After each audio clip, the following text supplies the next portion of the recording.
신명기 8장입니다. 내가 오늘 명하는 모든 명령을 너희는 지켜 행하라.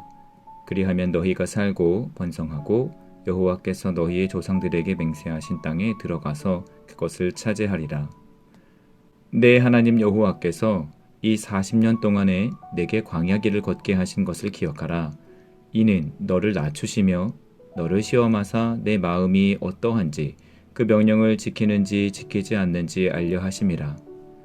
너를 낮추시며 너를 줄이게 하시며 또 너도 알지 못하며 내 조상들도 알지 못하던 만나를 내게 먹이신 것은 사람이 떡으로만 사는 것이 아니요 여호와의 입에서 나오는 모든 말씀으로 사는 줄을 내게 알게 하려 하심이니라. 이 40년 동안에 내 의복이 헤어지지 아니하였고 내 발이 부르트지 아니하였느니라. 너는 사람이 그 아들을 징계함 같이 내 하나님 여호와께서 너를 징계하시는 줄 마음에 생각하고 내 하나님 여호와의 명령을 지켜 그의 길을 따라가며 그를 경외할지니라. 내 하나님 여호와께서 너를 아름다운 땅에 이르게 하시나니 그곳은 골짜기든지 산지든지 시내와 분천과 샘이 흐르고 밀과 보리의 소산지요 포도와 무화과와 석류와 감람나무와 꿀의 소산지라. 내가 먹을 것에 모자람이 없고 내게 아무 부족함이 없는 땅이며 그 땅에 돌은 철이요 산에서는 동을 캘 것이라. 내가 먹어서 배부르고 내 하나님 여호와께서 옥토를 내게 주셨으므로 말미암아 그를 찬송하리라. 내가 오늘 내게 명하는 여호와의 명령과 법도와 규례를 지키지 아니하고 내 하나님 여호와를 잊어버리지 않도록 삼갈지어다. 내가 먹어서 배부르고 아름다운 집을 짓고 거주하게 되며 또 내 소와 양이 번성하며 내 은금이 증식되며 내 소유가 다 풍성하게 될 때에 내 마음이 교만하여 내 하나님 여호와를 잊어버릴까 염려하노라. 여호와는 너를 애굽 땅 종되었던 집에서 이끌어내시고 너를 인도하여 그 광대하고 위험한 광야 곧 불뱀과 전갈이 있고 물이 없는 간조한 땅을 지나게 하셨으며 또 너를 위하여 단단한 반석에서 물을 내셨으며 내 조상들도 알지 못하던 만나를 광야에서 내게 먹이셨나니 이는 다 너를 낮추시며 너를 시험하사 마침내 내게 복을 주려 하심이었느니라. 그러나 내가 마음에 이르기를 내 능력과 내 손의 힘으로 내가 이 재물을 얻었다 할 것이라. 내 하나님 여호와를 기억하라. 그가 내게 재물 얻을 능력을 주셨음이라. 이같이 하심은 내 조상들에게 맹세하신 언약을 오늘과 같이 이루려 하심이니라.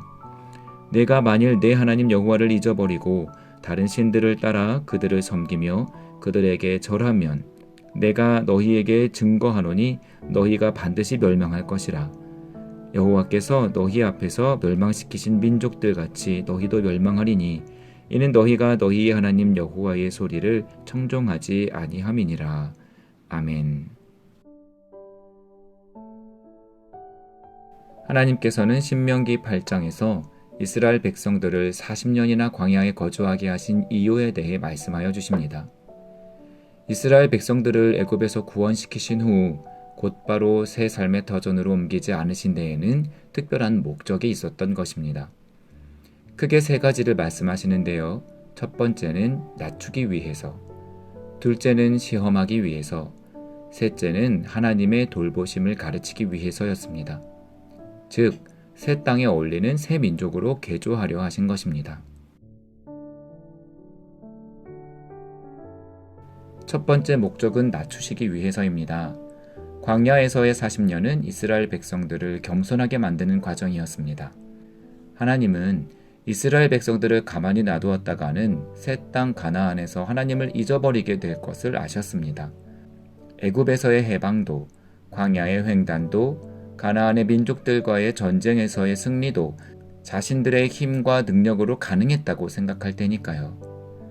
그렇게 하나님의 은혜도 있고 마음도 교만하게 높아져서는 나라를 튼튼하게 유지할 수 없을 것입니다.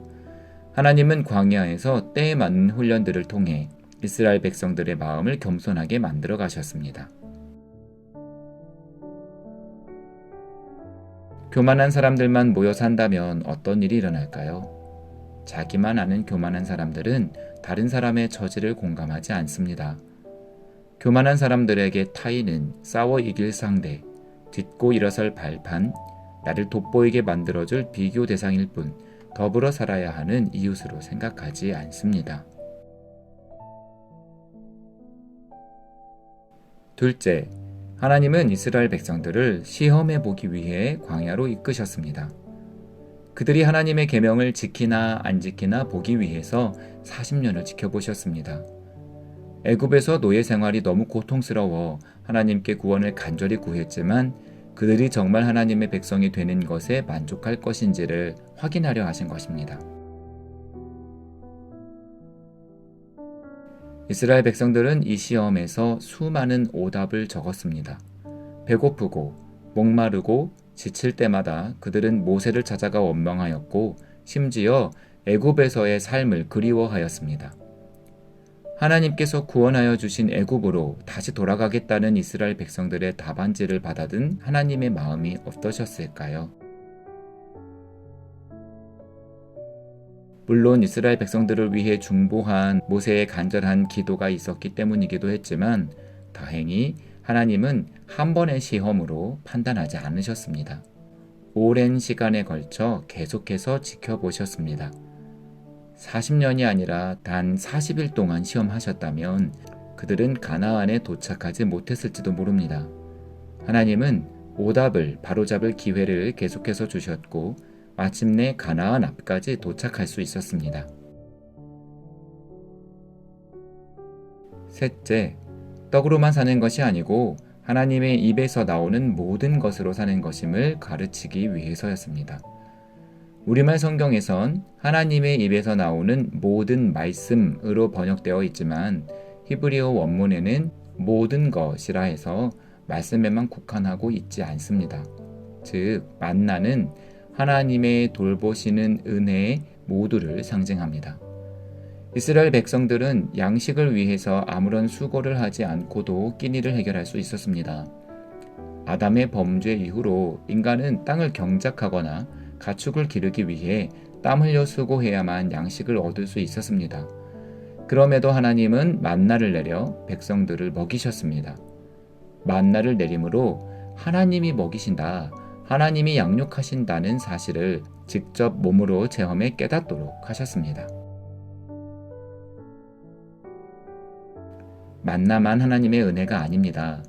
만나가 하나님의 은혜를 직관적으로 보여주는 도구로 사용되기는 했지만 우리의 삶에 하나님의 은혜가 아닌 것이 없습니다.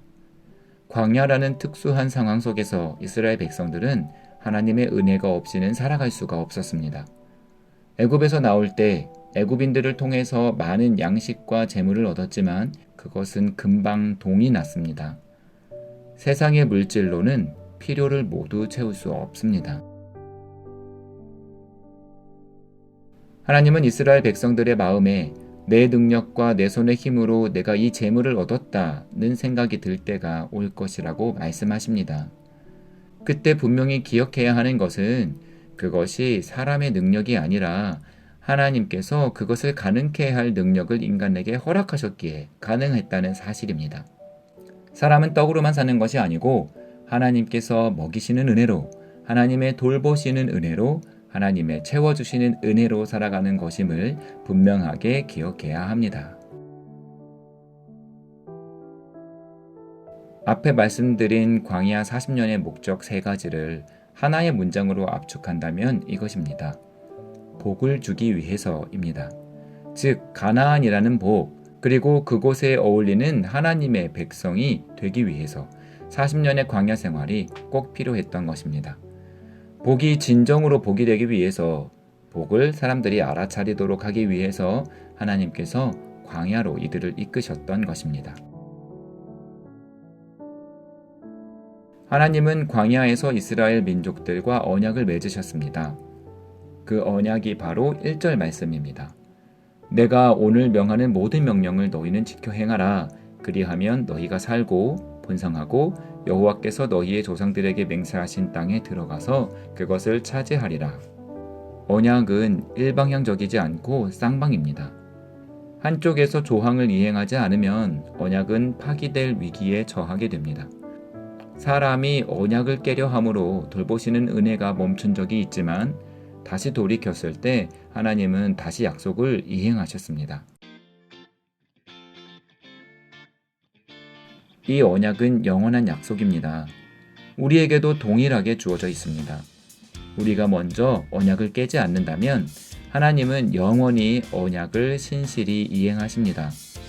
우리가 우리의 노력이 아니라 하나님의 은혜로 살아가고 있음을 깨달아 하나님과의 언약을 겸손히 이행하여 영적 가나안 하나님 나라에 들어갈 자격을 얻는 여러분들이 되시기를 주님의 이름으로 축원드립니다. 아멘.